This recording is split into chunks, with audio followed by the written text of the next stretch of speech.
د توبې دروازه د ګناهګارو خلکو په مخ کې کولاو ده. هر ټیم هغوی توبه ویستی شي الا دا چې دغه وخت بیا راشي د زنکدن ده. نو رسول صلی الله علیه وسلم حدیث کې ویلي چې د چا د سا مرۍ ته راورسي نو بیا د توبه نه قبلېږي. او دویم هغه چې کله نور په کوم طرف راوخیږي په مغرب راوخیږي نو بیا به د توبې دروازه بنده شي. نو دا وخت پورې د دروازه کولاو ده که څوک توبه وباسي نو ودې باسي، بلکې عام اعلان دی د الله له طرف نه. قل ويا پیغمبر دي خلقتا يا عبادي الذين اسرفوا على انفسهم لا تقنطوا من رحمة الله. ويا پیغمبر زما دي بندگانو ته کوم چې د ځان سره زیاتې کړې دي، زیاتې څه کړې؟ ګناهونه کړې دي، خپل ژوند خراب کړی دی. لا تقنطوا من رحمة الله، د الله د رحمتنا ته مقتی کوي. د الله طرف نه عام اعلان دی. یو سړی وایي نو زما ګناهونه خو ډېر زیات دي، دا ټول به وبخیس. جواب هم دغه آیت کې مخکې دی، ان الله یغفر الذنوب جمیعا. الله به ټول ګناهونه وبخي. در الله سبحانه وتعالی مهرباني ده په دې انسانانو باندې. او موږ خپل ځان دومره نه پیژنو لکه څومره چې رب العالمین موږ پیژني، ځکه چې موږ پیدا کړي. نو الله ته پته لري چې دا شیطان دوی ته وسوسې اچوي او دا انسانان کمزوري. او الله په خپل ویلي وخلق الانسان ضعیفا، انسان چې دا کمزوري پیدا شوی الله پیدا کړی دی، الله ته پته ده. نو ځکه الله موږ ته د توبې دا خبرې کړي. وری الله تم ته توبې دا باس کې په قرآن کې دې زې په زې موږ ته باس کړی دی. یرید الله ان یخفف عنکم، الله غواړي چې تاسو نه دا بوج کم کړي. کدی چې ویل الله چې توبه دې سره دي چې چا چې ګناه وکړه سره حساب کړي څوک به پاتې شي. یا کدی چې ویل الله چې څوک ګناه وکړي هغه زه په ټیم تبا کوم نو به دې زما کې څوک پاتې شي. او د الله مهرباني ده چې داغه د توبې د دروازه کولاو کړي ده. دوی ویلي دي چې يحب التوابين ويحب المتطهرين. الله توبه وستونکي خلک چې دی هغه خوښ. توبه دي چې ده لکه انسان چې کپړې څخه شي یا جسم څخه شي نه په ځان اوبه راوړي، نو اوبه چې راوړي کپړې پاکې شي، بدن پاک شي. دغشان د توبې سره د ګناهونه پاکېږي،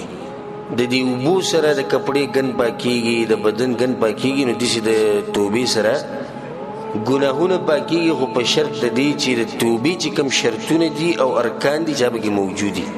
هر توبه قبلېږي نه، دا مې اهمه خبره. والتائب من الذنب كمن لا ذنب له، او څوک چې توبه وباسي د ګناه نه لکه ګناه چې د سره کړي دی. دا څومره فضیلت دی. یو حدیث کې راځي په صحیحانو کې دی چې انسان ګناه کوي او به توبه وباسي نو الله سبحانه وتعالى وی زما بنده ته پته لري چې زما یو رب دی او هغه په دې ګناه باندې انسان نسی او هغه توبه قبلې نو دې توبه ما قبول کړي. دا کوم انسان چې رب العالمین ته رجوع کوي توبه وباسي خو دې الله دې یې نه کوي نه. دې دا عقیده ده. دوه خبرې دې په عقیده کې چې زما رب دې هغه په ګناه باندې نیوکي نو توبه وسته. نو دوی مې دا عقیده ده چې زما د رب توبه قبلې نو الله سبحانه وتعالى توبه قبول کړه. او الله په قرآن کې وایي ومن يعمل سوءا او يظلم نفسه، څوک چې د ګناه کار کوي یا د ځان سره ظلم وکړي ثم يستغفر الله به بخانه وخت د الله نه يجد الله غفورا رحيما، نو دې به ومومي الله لره بخانه کوونکې او رحم کوونکې. شاعر وایي سبحان من يعفو ونهفو دائما ولم يزل مهما هفى العبد عفا. وی پاک دی هغه ذات د هر نقص نه د هر عیب نه چې همیشه منګه بخي او منګه همیشه لګي خطاګانې او ګناهونه کوو. څومره اوچت ذات دی. دې ګناهونو باوجود چې دغه منګ بخي منګ انسانان یو بل بخو په معمولي غلطي منګه یو بل راونی سونی یو بل مړم او د رب العالمین داسې مهربانه باچا دی چې د انسانان سسه وکړي هغه ته واپس شي خیمانه شي وجاړي الله ته غر سي وبخي. الله سبحانه وتعالى د دې مؤمنانو یو صفت ذکر کړی دی په قرآن کې. ګور ګناه ګور د هر چا نه کېږي نو د مؤمن نم کېږي. نو الله سوی والذين إذا فعلوا فاحشة أو ظلموا أنفسهم چې کله دوی نه چې څه ګناه وشي ذکروا الله را یاد کړي. دا ګټه خبره چې کړې ته الله را یاد ته توبه وباسي چې الله نه را یاد توبه نه وباسي. یو انسان دی شیطان به غالب شو ګناه وکړه څه ګناه وکړه مثال کې سندري واورېدې یا مثال کې په موبایل کې ولیعذ بالله صرف فحاشي تصویر یا ویډیو وکړه نو دا چې دې بند کې نه د زړه کې راځي جره الله خو زه لیدلی الله ورته رایاد شي نو یو یره پرې راشي نو چې الله ورته رایاد شي نو بیا صحیح ذكروا الله فاستغفروا لذنوبهم الله نو بیا ډایرکټ چې لړ شي نه خپل ګناه بخانه وړي رب العالمین دا د مؤمن صفت ده. څوک دې نشي ویل چې مؤمن بالکل ګناه نه کوي دا به غلط وایي وره ګناه د مؤمن نه کوي خو مؤمن چې ګناه کوي الله تعالی یاد شي الله چې تعالی یاد شي به سوږي به لړ شي نه ذکر وکړي د الله او غتر رجوع رب العالمین دومره مهربان دی په قران کې سوی قل قوا پیغمبر للذین کفروا هغه کسانو ته چې کفر کړي دي مؤمنانو ته نه ګوري چاته چې کفر کړي دي سو ته وی الله ایته یغفر لهم ما قد سلف کدی دې خپل کارونه قلار شنه تیر شي ګلونه بولو د الله خپل پیغمبر دوی د کافرانو ته وایي کافرانو ته وایي قلار شي مونږ به وبخو. امام حسن بصری رحم الله یو پیر ناسو د سورۃ البروج تلاوت وکړو نو دې ستر ورسید ان الذين فتنوا المؤمنين والمؤمنات هغه کسان چې په مؤمنانو امتحان او فتنه او سخت راويستي اشاره چاته ده اصحاب الاخدود ولته اکندي کنستي مسلمانانو ته چول ټول سيزلي ثم لم يتوبوا دي توبه ونويستا نو خبره بگی توبه بگی ذکر کړ فلهم عذاب جهنم نو دی به جهنم تسي. امام حسن بصری رحمه الله چې د آیت وی غوي کندي وکنستي ووضعوا فيها النار ور بگی بلکو مؤمنان بگی وسي در سکارې دي جوړ کړو سبحان الله الله پاک دې فعلوا ما فعلوا سسکارونه غوي کړو ثم عرض عليهم التوبه الله توبه باسوک ګور غوي توبه الله قبلې نظام استاد نه قبلې مختصر به یو دوه خبرې ذکر کوم چې د دې د لاس ډېر خلک توبه نه وباسي. اولنی غټه خبره چې د لاس خلک توبه نه وباسي التسويف سبا او بل سبا چې کوي زخیر چې کله بوډاش زیاتو چې بوډاش ځوانان دنیا نه مړ کی کنه تاسو نه دی دي دا بازو چې واده وکم وري دې کسان نه دي مړ چې ودونه نه کړی دا بازو چې بچی مې وشي وري بچو پیدا کېدو نه مخکې خلک نه مړس نه دا خلک چې دی دوی توبې له منشوي دي تسويف دلاس او زبرت یو قصه ذکر کما یو کسو ګناونه کول وی سبب توبه وباسه سبب توبه زم سبا لمړو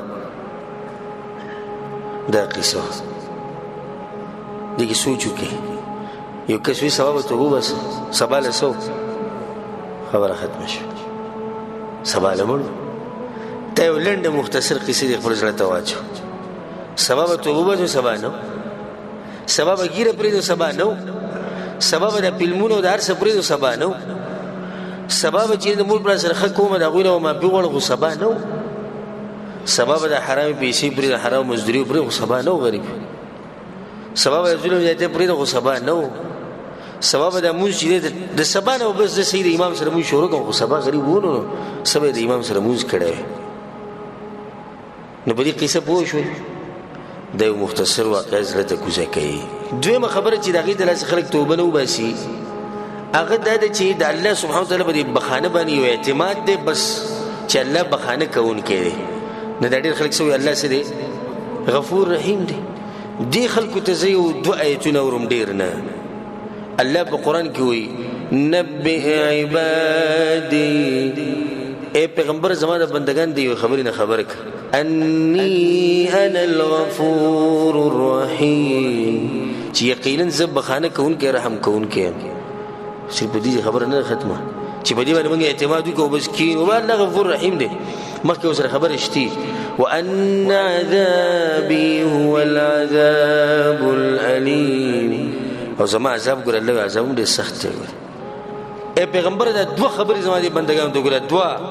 چې زه ګور بخانم کو ګور چې عذاب ورکو نو سخت عذاب ورکوم الله غټه ګنام بخي دغه مشیت لاندې شرک نه علاوه وي بخي او کله نه کله د میچازو د ساس کی د لاس له قبر کې عذاب هم درکې وره د میچازو داري په انسان باندې لګیدلی کنه د دې د لاسم الله په قبر کې عذاب ورکې د عمل خو ظاهر کې وړو کې عمل نه دویم آیت داري الله د خپل ځان مبارک وي غافر الذنب وقابل التوب الله گناهونه بخون کې دي او توبې لره قبلون کې دي مخکې وسره بل ټکیم دي شدید العقاب عذاب دې سخور کوي